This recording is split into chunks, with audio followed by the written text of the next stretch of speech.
Hello बच्चा लोग, स्वागत है आपका नेक्स्ट टॉपर जीके की क्लास में। तो आज से हम शुरू करेंगे अपवाद तंत्र में पहला नदी सिंधु नदी तंत्र। इससे पहले हम लोगों ने भूगोल के, ज्योग्राफी के बहुत सारे लेक्चर अपलोड किए हुए हैं। अगर आपने उसे नहीं देखा है तो जरूर जाइए और उसे विजिट कीजिए। तो आज देखते हैं सिंधु नदी तंत्र। ध्यान रखिएगा कि सिंधु नदी तंत्र से बहुत सारे क्वेश्चन आते हैं। आप यहाँ पे देख सकते हैं, जैसे रेलवे के एग्जाम में आपको सिंधु नदी तंत्र से बहुत सारे क्वेश्चन पूछे जाएंगे, यूपी के एग्जाम में आपको क्वेश्चन पूछे जाएंगे, एसएससी के एग्जाम में क्वेश्चन पूछे जाएंगे, और वेरियस एग्जाम, चाहे वो बिहार का एग्जाम हो, झारखंड का एग्जाम हो, मध्य प्रदेश का एग्जाम हो, हरियाणा का एग्जाम हो, स्टेट वाइज जो भी एग्जाम होता है वो सारे क्वेश्चन पूछे जाते हैं। तो यहाँ पे आप देख सकते हैं कि कुछ एग्जाम में ये क्वेश्चन पूछे गए और भी एग्जाम में पूछे जाते हैं। तो चलिए बिना किसी देरी के शुरू करते हैं। तो देखिए बाबू, सिंधु नदी तंत्र, अगर सिंधु नदी तंत्र को हम देखें तो इसकी कुल लंबाई जो 2880 किलोमीटर है, लेकिन सिर्फ भारत में 1114 किलोमीटर ही बहता है। अगर देखा जाए कि भारत में जो भी नदियां बहती है, इसमें से सबसे बड़ी नदी है सिंधु नदी तंत्र, 2880 किलोमीटर रहती है, लेकिन भारत में सिर्फ 1114 किलोमीटर बहती है।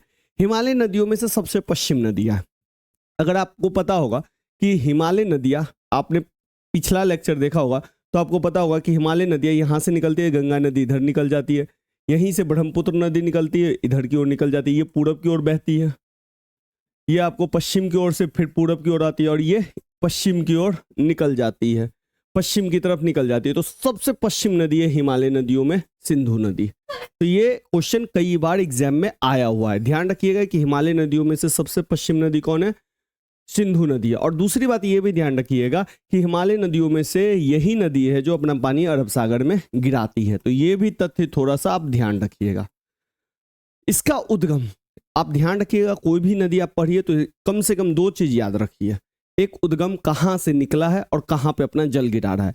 जल कहाँ गिरा रहा है वो तो नॉर्मली अगर आप मैप देखिएगा तो याद हो जाएगा, लेकिन उद्गम स्थल जरूर याद रखिएगा कि कहाँ से वो निकलती है।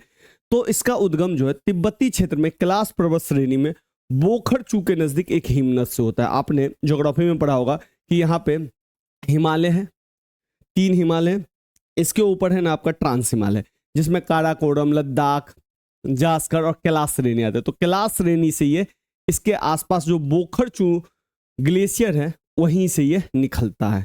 तो यहाँ पे ध्यान रख सकते हैं, बोखरचू से निकलता है।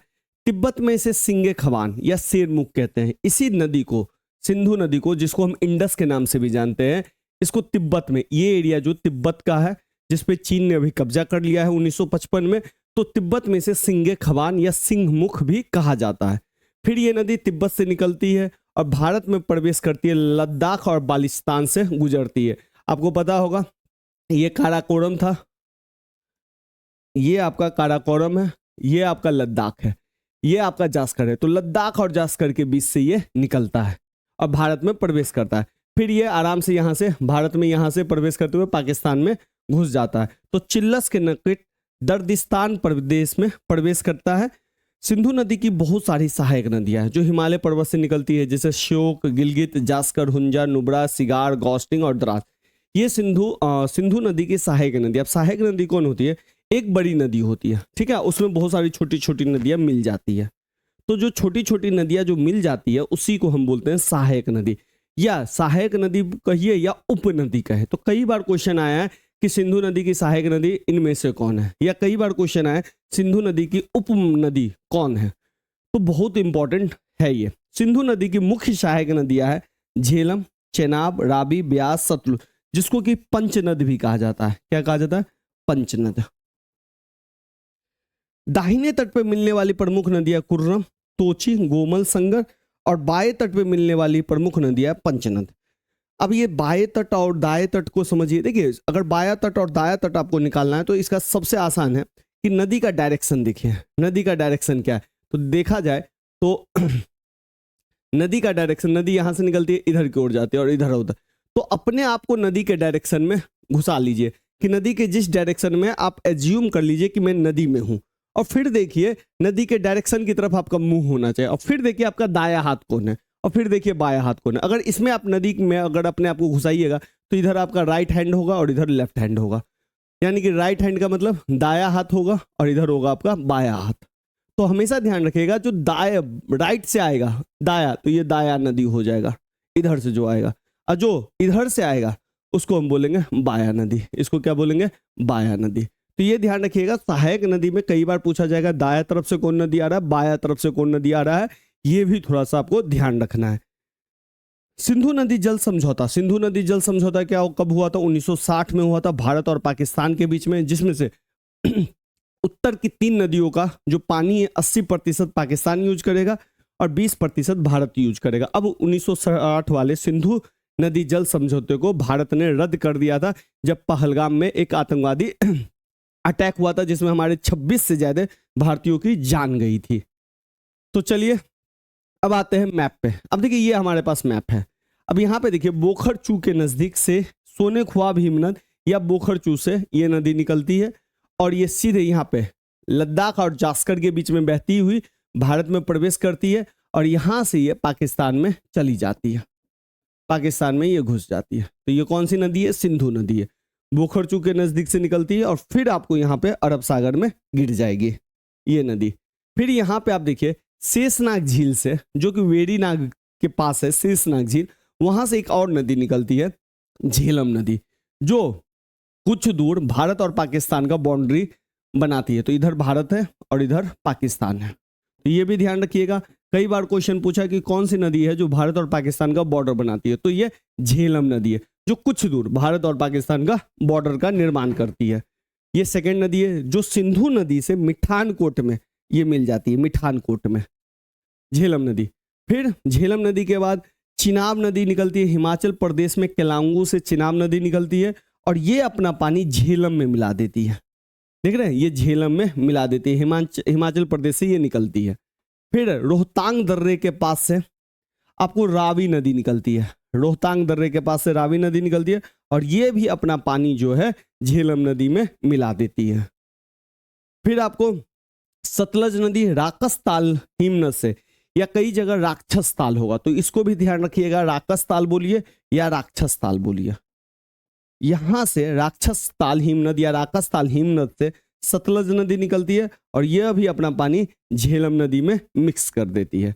फिर ब्यास कुंड से ब्यास नदी निकलती है, ब्यास कुंड से ब्यास नदी निकलती है और यह अपना पानी सतलज नदी में मिला देती है।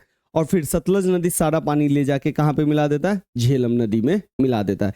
एक चीज यहाँ पे, एक चीज और ध्यान रखिएगा, यहीं पे जो ब्यास नदी और सतलज नदी मिल रहा है, यहाँ पे आपका एक डैम है जिसको हम भाखड़ नागल डैम कहते हैं। तो ये भी ध्यान रखिएगा, बहुत इंपॉर्टेंट डैम है जो ब्यास नदी और सतलज नदी के पर बना है। जहाँ पे ब्यास नदी और सतलज नदी मिलती है वहां पे बहुत इंपॉर्टेंट डैम है, भाखड़ नागल परियोजना भी कहते हैं, बहुत इंपॉर्टेंट है, कई एग्जाम में ये पूछा गया। और यहीं से एक नहर निकाला गया, इंदिरा गांधी नहर, जो राजस्थान के सूखे एरिया में ये नहर जाता है। चलिए अब हर नदियों के बारे में जान लेते हैं। सिंधु नदी तंत्र में तो इन 5 नदियों के बारे में पढ़ना है, झेलम, चेनाब, रावी, ब्यास, सतलुज। अब यहाँ पे एक चीज आप नोटिस कर रहे होंगे कि हर नाम के बगल में मैंने एक नाम दिया। प्राचीन काल में, वैदिक काल में झेलम नदी को कहा जाता था वितस्ता, कई बार एग्जाम में आया हुआ है, ध्यान रखिएगा। चिनाब नदी को कहा जाता था अस्कनी, रावी नदी को कहा जाता था परुसनी, व्यास नदी को कहा जाता था विपासा और सतलुज नदी को कहा जाता था सतुद्री। बहुत इंपॉर्टेंट है, कई एग्जाम में आया हुआ है प्राचीन भारत के इतिहास वाले सेगमेंट में। तो चलिए सबसे पहले देखते हैं झेलम। झेलम सिंधु की महत्वपूर्ण सहायक नदी है। इसका उद्गम जो है कश्मीर घाटी के दक्षिण पूर्वी भाग में पीर पंजाल के गिरिपद में स्थित वेरीनाग झरने से होता है। तो आपको बस ये याद रखना है कि झेलम जो है वेरीनाग झरने से निकलता है। पाकिस्तान में प्रवेश करने से पहले यह श्रीनगर और वूलर झील से बहते हुए एक तंग और गहरे महाखंड से गुजरती है। यानी कि ध्यान रखिएगा, जो मीठे पानी की झील है वूलर झील जो कश्मीर में है, वहां से यह गुजरता है। अब पाकिस्तान में झंग के पास यह चेनाब से मिल जाता है। चेनाब से कहां पे मिल रहा है? तो ध्यान से देखिए, ये झंग के पास चेनाब से ये मिल जाता है। ये देखिए चेनाब और ये है झेलम नदी मिल जाता है। तो ये आप ध्यान रखोगे झेलम के बारे में कि ये वेरीनाग झरने से निकलता है, वूलर झील जो कश्मीर की मीठी पानी की झील है उससे भी ये निकलता है। अब आते हैं चेनाब, जिसका नाम है अस्कनी, सिंधु की सबसे बड़ी सहायक नदी है। यानी कि सिंधु में आप देख रहे हैं झेलम, रावी, ब्यास, सतलुज, चेनाब, इसमें से सबसे बड़ी नदी है चेनाब सिंधु की। ये ना 2 सरिताओं यानी कि 2 धारा, एक चंद्रा धारा है और एक भागा धारा है। यानी कि एक चंद्रा नदी है और एक भागा नदी है। और ये दोनों जो है ना हिमाचल प्रदेश में ताड़ी में मिलती है, हिमाचल प्रदेश के ताड़ी में मिलती है और यहाँ से एक नदी बन जाती है। इसीलिए इस नदी को चेनाब भी कहते हैं और चंद्रा और भागा दोनों मिलता है, तो इसलिए इसको चंद्रा भागा के नाम से भी जाना जाता है। तो ये भी क्वेश्चन कई बार एग्जाम में आया हुआ है, ध्यान रखिएगा। चलिए अब आते हैं रावी, जिसको हम परूसनी भी नदी कहते हैं। यह हिमाचल के कुल्लू पहाड़ियों में रोहतांग दर्रे के पश्चिम से निकलती है, जो रोहतांग दर्रा है उसके पश्चिम से निकलती है और हिमाचल की जो चंबा घाटी है वहां से बहती है। अब मैंने यहां दिया है हिमाचल के चंबा घाटी से बहती है। ये क्वेश्चन कई बार आया है कि चंबा घाटी किस राज्य में स्थित है। ऑप्शन आपको दे दिया जाएगा, उसमें एक रहेगा हिमाचल प्रदेश। तो ध्यान रखिएगा, चंबा घाटी कहाँ है? हिमाचल प्रदेश में। कुल्लू पहाड़ियां कहाँ है? हिमाचल में। क्वेश्चन आया हुआ है, इसी तरह से मैंने सेट किया, उसको ध्यान रखिएगा आप। चलिए अब आते हैं ब्यास, जिसका वैदिक नाम था विपाशा। यह समुद्र तल से 4000 मीटर की ऊंचाई पर रोहतांग दर्रे के निकट व्यास कुंड से निकलती है। तो ध्यान रखिएगा, व्यास नदी व्यास कुंड से निकलती है। यह नदी कुल्लू घाटी से गुजरती है और धौलाधर श्रेणी में काती और लाड़गी गार्ज का निर्माण करती है। यह पंजाब के मैदान में प्रवेश करती है, जहां हड़ीके के पास सतलुज नदी में मिल जाती है। हड़ीके के पास सतलुज नदी देख लीजिए, ये जो पॉइंट है ना, इसी को हड़ीके बोलते हैं। सतलुज नदी में ये मिल जाती है, ब्यास नदी, जिसको हम विपाशा भी बोलते हैं। अब आते हैं इंपॉर्टेंट सतलुज या सतुद्री नदी। यह नदी तिब्बत में 4555 मीटर की ऊंचाई में मानसरोवर के निकट राक्षस ताल से निकलती है। इसे लॉन्गचेन खनबाब के नाम से भी जाना जाता है। सबसे इंपॉर्टेंट, राक्षस ताल से यह निकलती है। भारत में प्रवेश करने से पहले यह 400 किलोमीटर तक सिंधु नदी के समांतर बहती है और रोपर में एक गॉर्ज से निकलती है। हिमालय पर्वत श्रेणी में सिपकिल्ला से होते हुए पंजाब के मैदान में यह प्रवेश कर सकती है। सिपकिल्ला क्या? एक दर्रा है। पहाड़ों में ना एक नेचुरल रास्ता होता है, इसी को ना दर्रा कहते हैं। यह एक महत्वपूर्ण नदी है क्योंकि भाखड़ नागल परियोजना डैम जो है, ये नहर तंत्र का पोषण करती है। भाखड़ नागल परियोजना मैंने अभी आपको मैप में बताया कि यहीं पे थी आपकी भाखड़ नागल परियोजना। तो ये थोड़ा सा आप ध्यान रखिएगा। बोखरचू के नजदीक से आपका सिंधु नदी निकलता है। शेषनाग झील से, वेरीनाग के पास शेषनाग झील से झेलम नदी निकलता है। हिमाचल प्रदेश में केलांगू के पास से आपका चिनाब नदी निकलता है। रोहतांग दर्रे के पास से आपका रावी नदी निकलता है। ब्यास कुंड से ब्यास नदी निकलता है, जो कि आपका सतलज नदी में मिल जाता है। और राकस ताल या राक्षस ताल से आपका सतलज नदी निकलता है, जो ब्यास का पानी लेता है और सब पानी झेलम में मिलाता है। और फिर ये झेलम नदी से सब पानी जाते हुए मिठानकोट के पास पाकिस्तान में मिलता है और ये सब पानी आगे डायरेक्ट अरब सागर में मिल जाता है। तो ये रहा आपका, इस सारे पॉइंट को आप याद कर लीजिएगा। अगले पार्ट में हम लोग देखेंगे गंगा नदी तंत्र को। तो चलिए आज के लिए इतना ही रखते हैं। अगर सेशन अच्छा लगा हो तो सेशन को लाइक कीजिए, कमेंट करके हमें बताइए कैसा लगा और ज़्यादा से ज़्यादा अपने दोस्तों को शेयर करिए। तो चलिए आज के लिए इतना ही रखते हैं। आप सबका धन्यवाद।